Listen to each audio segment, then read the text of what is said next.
Magandang araw mga kaibigan. Update lang muna tayo sa Brave 14 plus 3 Marines na fund drive. As of now, meron na tayong 90,000 pesos na naipon sa naipon sa GCash. Baka hanggang mamayang hapon or bukas, 100,000 plus na ito, maipadala natin ulit sa kanila. Ang total support na naibigay na natin sa kanila is 736,000 pesos. Kaya sa mga gustong tumulong, voluntary lang sa ating Brave 14 plus 3 Marines, ito ang ating GCash number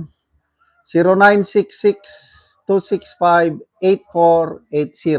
Pangalan nito is Ivan Henry Sibog. Kung nasa labas kayo ng bansa, magpadala.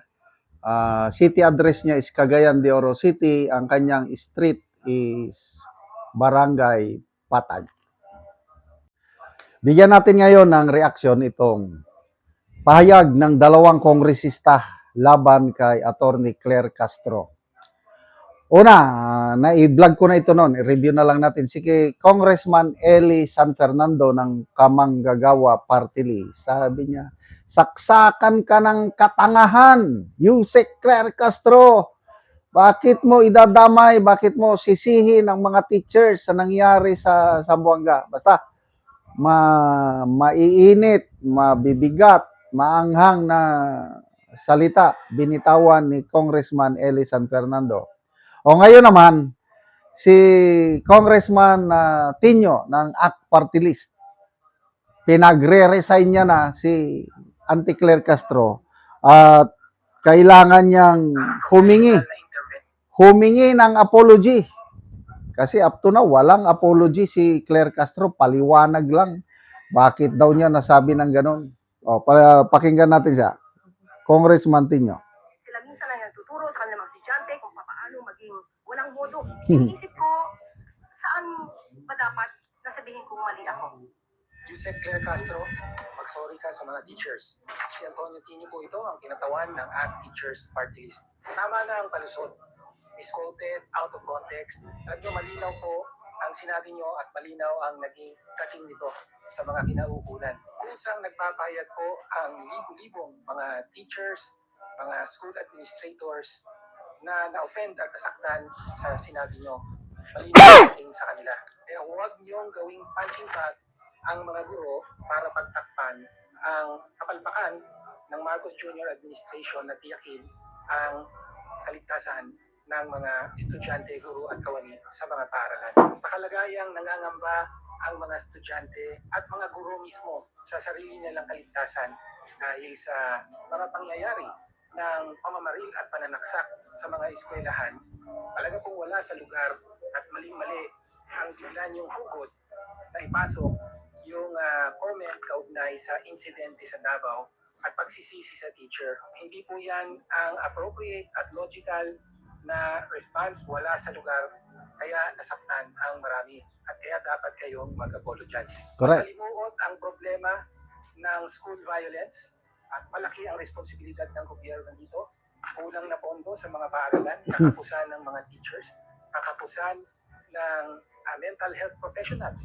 May budget na pero napakabagal ng pagtugon sa hiring ng guidance counselors at counselor associates na siyang dapat tumutok sa professional na intervention sa mga nangangailangan ng mental health services. Yan ang isang papel ng mga public schools natin. Kapos na kapos ang budget para sa school security, alam yan, ng mga teachers and students natin on the ground. And of course, palpak ang gun control. So, yung mga lisensyadong may-ari pa mismo ng paril ang pinanggalingan ng mga paril na ginamit sa mga insidente sa Tacloban at ngayon dito sa Zamboanga City. So, failure of law enforcement. Kaya kapalpakan ng gobyerno ito at hindi dapat isisi sa teachers. Dapat irespeto, hindi singilin ang mga teachers natin. Napakababa na nga ng sweldo nila habang napakabigat ng trabaho pinapakarga. Ayaw naman dagdagan ng Marcos Jr. Administration ang sweldo ng mga guro. Kaya muli, dapat irespeto at pasalamatan ang mga teachers na siyang pangalawang magulang ng ating mga anak. Yusek Claire Castro, mag-apologize ka. Sweldo ng guro, itaas. 50K dapat. Yan. Mag-apologize ka. But I doubt. Never. Sa tingin ko never na mag-apologize si Auntie Claire. Pabayaan na lang natin yan. Para tayo naman, hindi tayo makarinig ng apology, edi nandun pa rin yung, alam mo na, grabe yung totoo naman, hindi naman niya nilalahat. At hindi naman niya sinisi. Kailang yung manner of speaking, tignan nyo yung facial language, yung mata niya, may, iba ang dating. O, ulitin natin tignan nyo yung mukha niya na nagsalita. Nag-isa na yan, tuturo sa kanilang estudyante kung paano maging Yun. walang modo. Yun. Isip ko, saan ba dapat nasabihin? Ulitin natin. Sila minsan na yan, tuturo sa kanilang estudyante kung paano maging walang modo. Iniisip ko, saan ba dapat? Walang mudo. Galit Kasi kung yung pagsalita niya sana, maano mo yung tono na yung with respect, sabi niya na, mawalang galang po, mga kagalang-galang na teachers. Mga ganun ba na naka-smile. Kailang yung usual niyang style na bardagulan, palingkera, ganon ang dating. Kaya, ayun, maraming nasaktan. Wala man sigurong teacher na natuwa yung pagkarinig ng ganon na paninisi.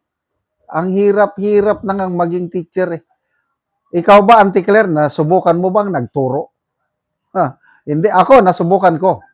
4 years akong nagturo. High school. From 1979 to 1983. Masyadong mahirap magturo. Mababa pa ang sweldo. Kaya, ayun, napasok ako sa military service.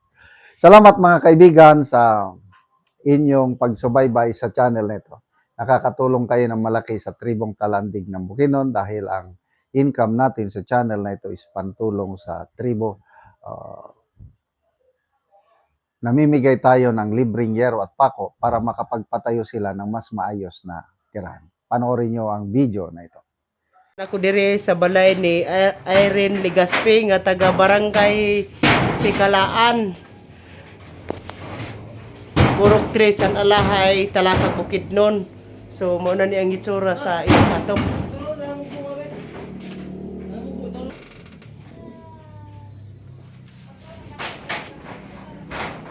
Og mo na ni ang gitabang nga yero nga 7 kabok nga di 8.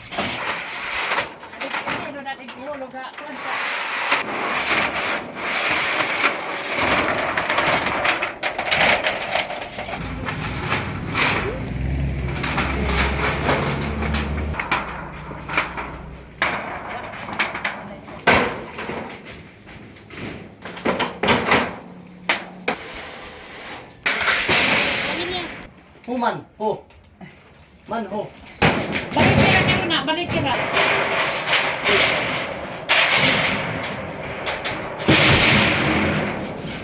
Og karon managyod sa pag-atop ang ginatabang nga yero.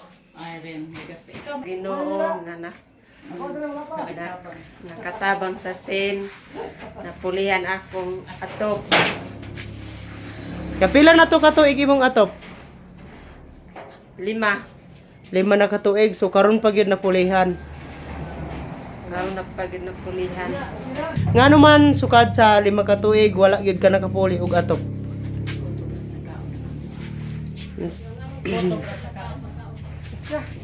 Tungod sa kulang sa among kwarta.